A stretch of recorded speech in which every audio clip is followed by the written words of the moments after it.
Hey everybody, that photograph is of one Sean P. Diddy Combs rocking a Carolina Panthers jersey. And not just any Carolina Panthers jersey. That is jersey number 90. Not the jersey, but the number worn by Julius Peppers. Perhaps the most famous defensive end in Carolina Panthers history. This is 2016. During the 2016 Super Bowl in Santa Clara. I was there. This is not my photograph, however. Sean P. Diddy Combs, right now, as you know, is involved in a trial in federal court. And the charges he's fighting are called trafficking charges. And when I first heard about this, I thought long and hard. I thought, why is it that this matter is making me think of something? What is it? What is it? And I finally realized, hey, wait a minute, that's it. Not too many years ago, P. Diddy was this close to owning the Carolina Panthers. That's right, that close. And it's a story worth telling because you haven't heard about it. So I want to show you what was going on down at that time via these news accounts. Here, take a look. All right, this is in the BBC.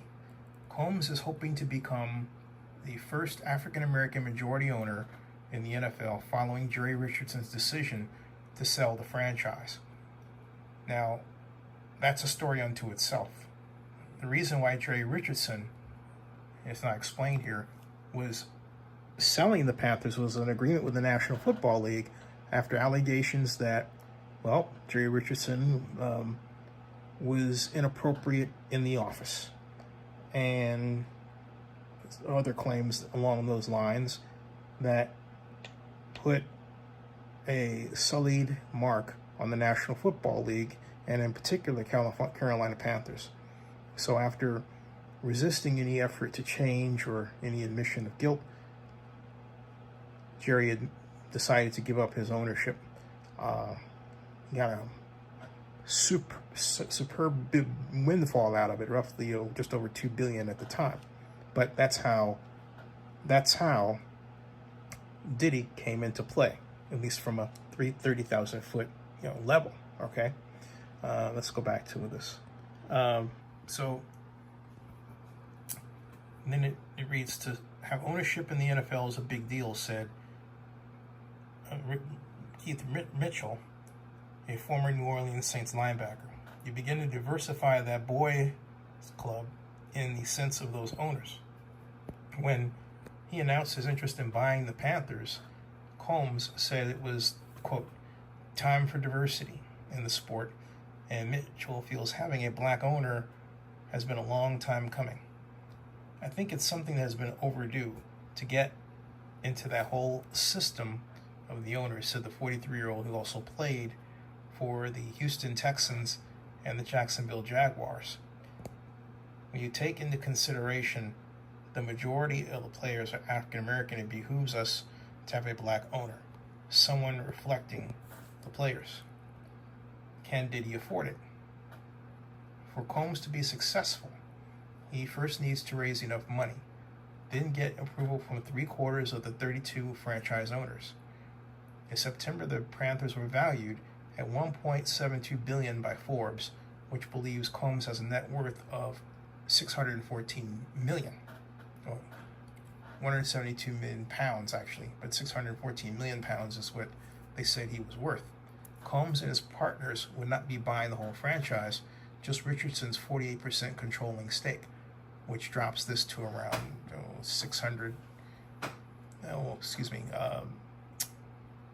850 million pounds. Combs is likely to face competition to buy the Panthers, as NFL clubs very rarely come onto the market. The last one to be sold was the Buffalo Bills in 2014, following the death of owner Ralph Wilson. Mitchell told the BBC Sport the other owners in the NFL should welcome Combs. If they don't, that would be another issue, he said. When I was at Jacksonville, the owner, Wayne Weaver, made his money from selling women's shoes. When you talk about Sean Combs being in the music business, it's more or less fitted from that entertainment, more or less fitting really, from that entertainment perspective. And then he went on to say, I think they would really have to justify a really substantial reason to ignore him, talking about Sean P. Diddy Combs, or turn him down as a potential owner in the National Football League. And that's Kate Mitchell. Now, and then it asks here, would Kaepernick move cause problems? Should Combs be successful, he said his first task would be to hire free agent Colin Kaepernick, whose national anthem protests divided opinion in the United States. Kaepernick, who has been without a team since leaving the San Francisco 49ers in March, responded by saying he was keen on being part of the ownership group, adding, let's make it happen. The 30-year-old filed a grievance against the NFL team owners in October, saying he believes they are conspiring not to hire him because of his protests, which were intended to highlight the treatment of Black Americans after a series of high-profile shootings. And I have to add, folks, for those of you watching this, I attended and covered the fall 2017 NFL. Sorry about that sound, folks. I attended and covered that fall 2017 NFL owners meeting, so you can actually see the speeches that the commissioner and others made during that period, the 2-day period that I was there. That was again 2017 in New York City. So let me continue by adding that at the time, none of this about P. Diddy came up. I mean, no one would believe that he was involved in the things that he has been accused of being involved in since then. And so it's quite unfortunate to see this going on. It's sad because it makes you wonder how hard why did we choose not to look, when at the point of fact, the man Sean P. Diddy Combs was replacing, Jerry Richardson, was already accused of being inappropriate with his female employees in the office, and it caused the NFL a great deal of embarrassment. So, look, as it was, Dave Tepper was worth $11 billion at the time, and so could easily afford to buy the Carolina Panthers. And whereas, and if you think about it, since it's just 48% of the total, David Tepper, from his perspective, wasn't spending a lot of money, and he had an ownership group as well. But still, it is amazing and a touch of luck and the Lord's faith that the NFL dodged a gigantic public relations bullet, or missile as I called it, at the very time, if you think about it, that they were trying to do right by African American players and had already adopted a number of policies and changes, and indeed even increased their hiring of African Americans in the NFL office, particularly players, former players. So for this to happen would have been a very sad and unusual and unfortunate twist. My thought, as I first started looking into this, was, I wonder how that would have changed things. And I think knowing the NFL as I do, they would not have allowed it to get out. And the reason is very simple. They wouldn't have allowed it to get out that way. They would have done everything they could to mitigate it before it became a public issue, because of the fact that P. Diddy was seen with so many NFL owners, most notably Bob Kraft, who openly said that he was supportive of P. Diddy becoming an NFL owner, and thought it was, past time that such a thing would happen. And he didn't just say this once. Bob Kraft said this every single time someone put a camera to his face and asked him. And he was very consistent in his message.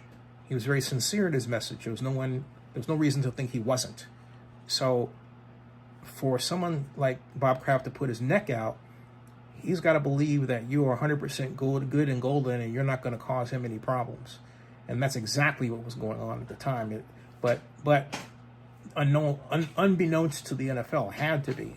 And it's basically said that, and again, what is listed on his history is still, you have to say, allegations. For example, all this was going on in 2017 with the Anthem problem. But in 2016, he allegedly dangled a fashion model off the balcony of the apartment owned by his girlfriend, Cassie. I said allegedly. But now, because of his trial and his jail time, lists of his rap sheet are long. Take a look at this timeline right here, folks, that goes all the way back to 1991, right here, and it has a number of lists of names that start, and I will turn over here, right here. Excuse me for a second, I'm trying to line this up. This is courtesy of USA Today, right here. Take a look at this, all right? Right there. There. Liza Gardner claimed Combs and Guy Singer terms doing something to her I will not mention. And I'm skimming over these because of the nature of these are such that, they challenge my ability to maintain a PG rating here at the least. But it's a very long list. And as you can see, it predated 2017, and it goes all the way up to, of course, present day, where he is in a federal court facing criminal charges for trafficking. So if he had been the principal owner of the Carolina Panthers, that would have been the worst scandal in the history of the National Football League. So, one could say that perhaps quietly the NFL knew what was going on and engineered a way such that Diddy was out of the picture. Because ultimately he said, I don't want to be involved in this. But he had a good group that was put together. I remember that group. Steph Curry was part of it. And and also was very enthusiastic, as was Colin Kaepernick. And I believe they had other money players involved that are not household names that roll off the tongue, right? So this was an amazing something to happen that the NFL ultimately escaped. And I remind everybody, because I know what Diddy's lawyers might say, look, what are claimed here has nothing to do with what he's charged to have done. And so one has to tread lightly, and I would say 100% agree. What's out there, allegations. The other question is, when will we see a black NFL owner? Well, I believe the league has done a great job of trying to ease our way in by what are called minority owner positions. It's not called that for any reasons of color. It's called that because you're a smaller piece of the team. The Williams sisters are minority owners of the Dolphins, for example. George Lucas' wife, Melody Hobbs, is a minority owner of the Denver Broncos. And there are other as well. There's a gentleman who is part owner of the Atlanta Falcons, too, who's a minority owner, African American. Blessings, Von Eric. How are you doing? Thank you for commenting. Hey, Von Eric, what do you think about this matter? So again, everybody is innocent until proven guilty. That's very important to remember. But then again, as I think about it, and again, as I know the league, I believe they knew these allegations would be explosive if they were put out, and sought to basically treat him with kid gloves nice him to death as the NFL is so expert at doing, and then ultimately closed his bid. At the time, I was very excited. I thought P. Diddy would be a fantastic owner. I'm just being honest. What do I think now? I think I really feel sorry for the people that were harmed by him, and I feel sorry for all of us who you really didn't see this coming. You know, you don't want to read about how women were treated, even as a rumor.